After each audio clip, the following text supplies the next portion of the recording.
Okay, hi Ash. You'll be with us on the 16th of June talking about your recent expedition, traversing Madagascar. Yeah. All this week our patrons have been tweeting in questions for you, so thanks for making this video and hopefully we can answer some of those now. Yeah, let's go for So it. the first one, it's an easy one, maybe. Why Madagascar? Why Madagascar? Because I didn't know much about the country at all, and I actually thought about Madagascar when I was traversing across Mongolia, solo and unsupported. I wanted to take on a country that would offer a huge amount of variety, from the wildlife, from the terrain, and the fact that there's over 80% of wildlife and plant life in Madagascar that isn't found anywhere else in the world proved to be quite a unique expedition to take on, so I was pretty hooked from then, really. Cool. So what exotic animals and insects did you come across? There was many. Some of the rarest I saw was the northern sportive lemur. It's the rarest primate in the world, or one of the rarest primates in the world, and there's only said to be about 50 left, and that's just up in the northern section, about this big, the lemurs. And another special one that I came across, I didn't think it was special at the time, but it was the pouchon duck, and I found out that it's the rarest duck in the world, and I actually strolled upon it and discovered possibly a new place for organisations and researchers to visit. Very good.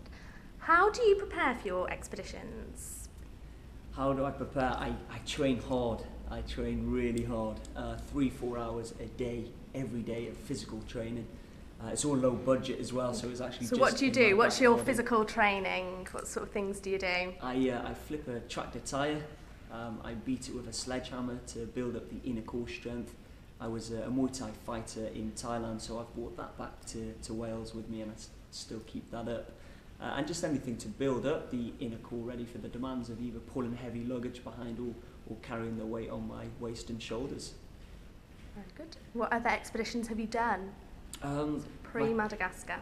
My adventures have taken me all around really now for the past 6 years. So I've cycled Cambodia and the length of Vietnam just on £10 old granny bicycles. I learned how to survive in the jungle with the Burmese hill tribe. I was a master scuba diver instructor living in Thailand for 2.5 years. I ventured over to Australia, broke down in the outbacks and started to hitchhike my way out. Cycled down south, was trekking the Himalayas, and then I became, in 2014, the first person to walk solo and unsupported across Mongolia's length. First ever adventure as a child now that you would count as an adventure as a child? Yeah, that's a good one. My first adventure as a young, could have probably be with my dad. We had a set target to go up Snowdon. I was only young, and we actually ended up running up and down Snowdon at a young age, and I thought that was really cool.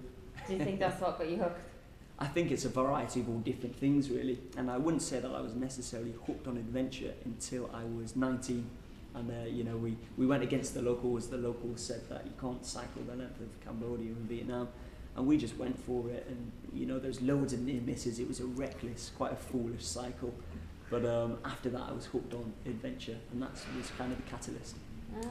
Have you had any near misses on your other trips? Yes, there's been a lot of near misses, from scuba diving, almost descending on a very big jellyfish, to being rammed by a bull in the outback alleyways of India. Oh gosh. I was just missed by a landslide trekking solo in the Alps. I almost died in the Gobi Desert due to dehydration, and of course malaria with this Madagascar expedition. Hit by mopeds, dodged by lorries, chased by dogs. There's been a lot really. At any point have you thought about giving up? No, I've not. Wow. There's been times where I've really found it difficult, but I've always wanted to crack on through. I knew that I hate this time because it's a difficult time, but I knew that if I'd see it through and carry on going, it'll start to get easier again. So I just knew it was about telling myself that the bad times haven't come to stay, they've come to pass. Yeah. So it's basically just telling yourself, keep going. Yeah, that's it. Yeah, just keep it's all going. about mental strength. It is a lot about mental strength. Yeah.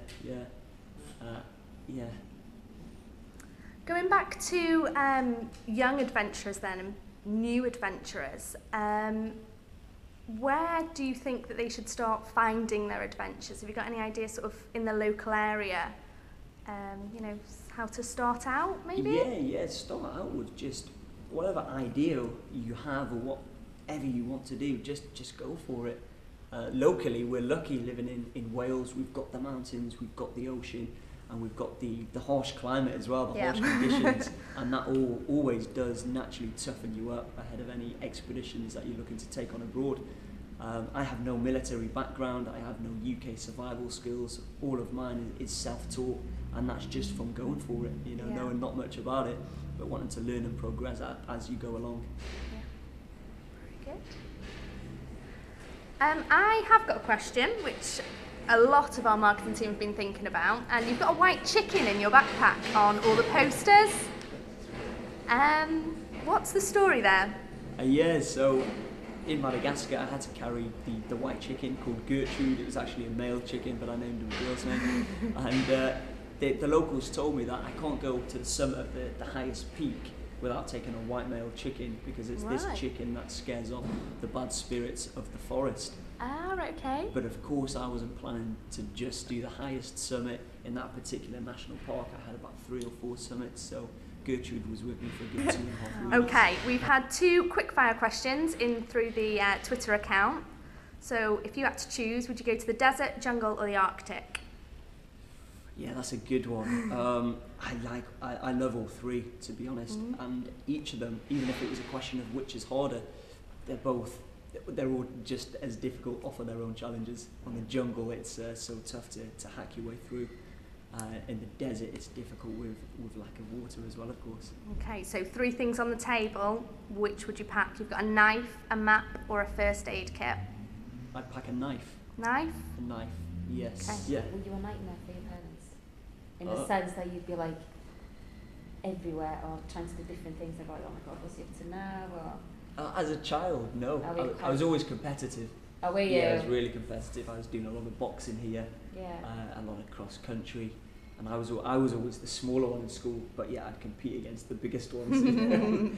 And so it was when I was 19, when I left for travelling, that's when it really kicked off. I started doing crazy things then. Some reckless things. Your parents didn't know about it, so it's fine. Yeah, and I don't even think they knew about Vietnam. I think I was halfway through, and it's like, oh, by the way, I'm cycled across Vietnam. So who do you think will enjoy and benefit from your talk, Ash? Is there, I suppose, everybody, all different age groups and backgrounds? Yeah, it's varied, this talk. So from the very young to the very old, you know, it's completely out there for everyone. I talk about not only the challenges and the demands and obstacles that I faced, but also about Madagascar, you know, the locals and the wildlife, the unique biodiversity. So yeah, it's for everyone for sure. Perfect. So get your tickets booked now. That's it. Yeah. My name is Ash Dykes. I'm talking here in Venue Cymru on June the 16th.